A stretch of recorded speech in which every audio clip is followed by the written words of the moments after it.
டே இன்னைக்கு ஸ்கூலுக்கு சீக்கிரமா வந்துட்டோம், போய் விளாட்லாமா? டே எனக்கு ரொம்ப பசிக்குதுடா.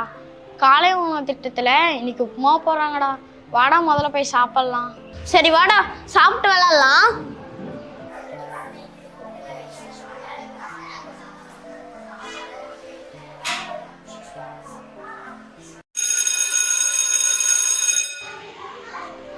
டேய் சாப்பாடு ரெடி ஆச்சு, வாங்க போய் சாப்பிடலாம்.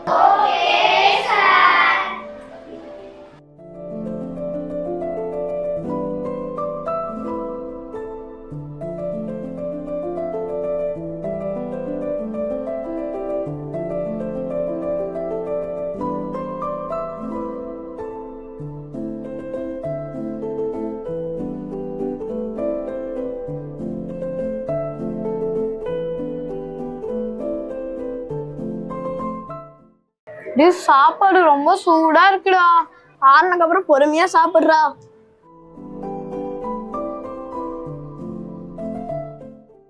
டே அப்பெல்லாம் நான் காலையில வீட்டுல சாப்பிடவே இல்லடா. டெய்லி காலை உணவு திட்டத்துல தான்டா வந்து சாப்பிட்றேன். பாட்டி கொஞ்சம் சாம்பார் ஊத்துங்க பாட்டி.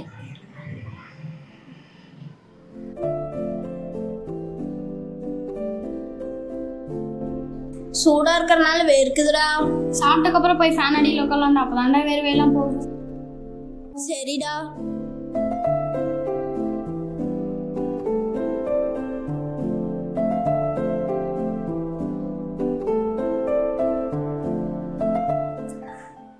ஃபேன் போடு மித்ரா. நீ ஏன் போய் போட்டுக்க?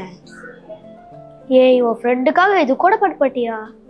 சரி நானே போய் போடுறேன்.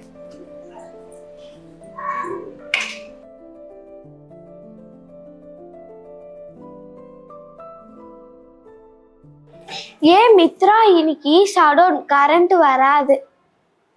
அச்சச்சோ, அப்படின்னா இன்னைக்கு ஸ்மார்ட் போர்ட்ல படம் பார்க்க முடியாதா? ஏன் மித்ரா கரண்ட் வேற போயிடுச்சு, அப்புறம் எப்படி ஃபேன் சுத்தும்? ஆமால. ஏ வர்ஷிகா, எங்க பாட்டி ஃபேன் சுத்தினாதான் கரண்ட் வரும்னு சொல்லுவாங்க. அது எப்படி? கரண்ட் இருந்தா தானே ஃபேன் சுத்தும்.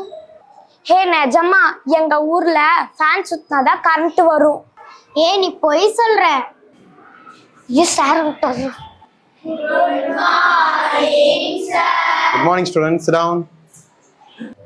என்னடா ஃபேன் போடாம உட்காந்துருக்கீங்க? சார் இன்னைக்கு ஷடவுன் சார். சார் இன்னைக்கு சாயந்தரம் 5 மணிக்கு தான் சார் கரண்ட் வரும். ஓ அப்படியாமா? இன்னைக்கு ஷடவுன்னு எங்க அப்பா செல்ல மெசேஜ் வந்துச்சு சார். எங்க அப்பா சொன்னாரு. சார் ஷடவுன் அப்படின்னா என்ன சார்? ஷடவுன் அப்படின்னா உங்களுக்கு புரியுற மாதிரி சொல்லணும்னா, நம்ம வீட்டு பக்கத்துலலாம் டிரான்ஸ்ஃபார்ம் இருக்குல்ல, இந்த மாதிரி நம்ம ஏரியாவில் இருக்கக்கூடிய எல்லா டிரான்ஸ்ஃபார்மில் இருக்கக்கூடிய ஒரு சில பழுதுகள்லாம் என்ன செய்வாங்க, சரி பண்ணுவாங்க. அது மட்டும் இல்லாமல் அங்கங்கே வயர் ஏதாவது கட்டாக இருந்துச்சுன்னா இந்த கட்டான வயர் எல்லாம் என்ன செய்வாங்க, சரி பண்ணுவாங்க. அதுக்காண்டி ஒரு நாள் ஃபுல்லாக என்ன செய்வாங்க, கரண்ட் ஆஃப் பண்ணிட்டு இந்த வேலையெல்லாம் செய்வாங்க. இதுக்கு பேர் தான் ஷடவுன். சார் எங்க பாட்டி வீட்டுல கரண்டே போகாதுங்க சார். ஆமாம், உங்கள் பாட்டி வீடு எங்கே இருக்குது? சார் எங்க பாட்டி வீடு பல்லடத்துல இருக்குங்க சார். சார் எங்க பாட்டி வீட்டுல கரண்டே போகாதுங்க சார். அங்க ஃபேன் இருந்து தான் சார் கரண்ட் வரும். சார் கரண்ட் இருந்தா தானே சார் ஃபேனே சுத்தும். சார் ஃபேன் சுத்தினாதான் சார் கரண்டே வரும்.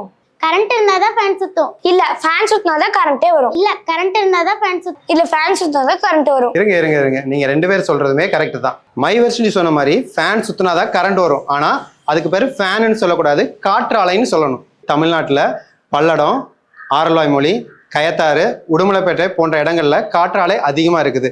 இங்கெல்லாம் காற்றாலையிலிருந்து மின்சாரம் என்ன செய்றாங்கன்னா தயாரிக்கிறாங்க. ஓகேவா சார்? அப்படின்னா நம்ம அங்க நேர்ல போய் பார்க்கலாமா சார்? கண்டிப்பா போகலாம். HMS பெர்மிஷன் வாங்கிட்டு கலப்பயணம் மாதிரி நம்ம ஒரு நாள் போயிட்டு வரலாம்.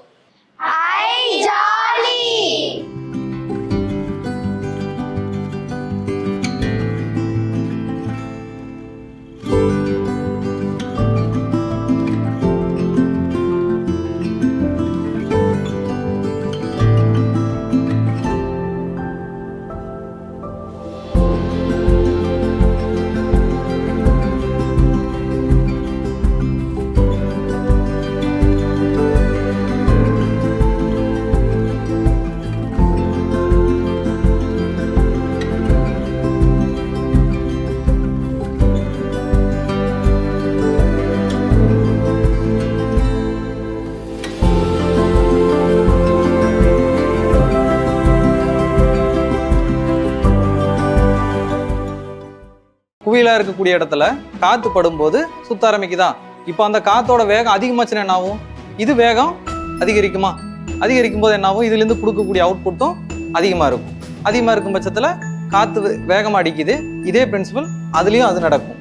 இது வந்து காற்று எந்த பக்கம் எந்த திசையிலேருந்து காற்று அடிக்குது அப்படிங்கிறத வந்து இது மென்ஷன் பண்ணி நம்ம காட்டும்.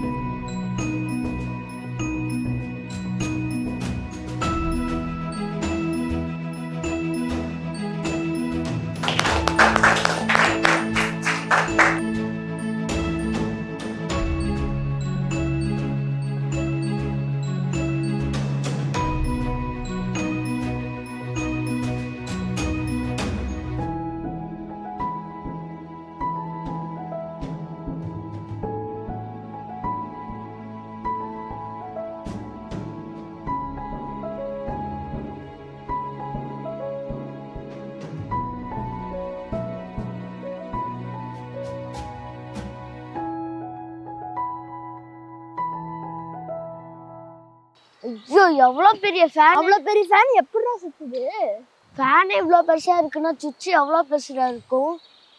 இது இயங்குற முறையை பற்றி நம்ம உள்ள தெரிஞ்சுக்கிட்டோம்ல, அதுவும் அந்த ரெக்கைகள் சுற்றுறதுனால தான் நமக்கு மின்சாரம் தயாராகுது.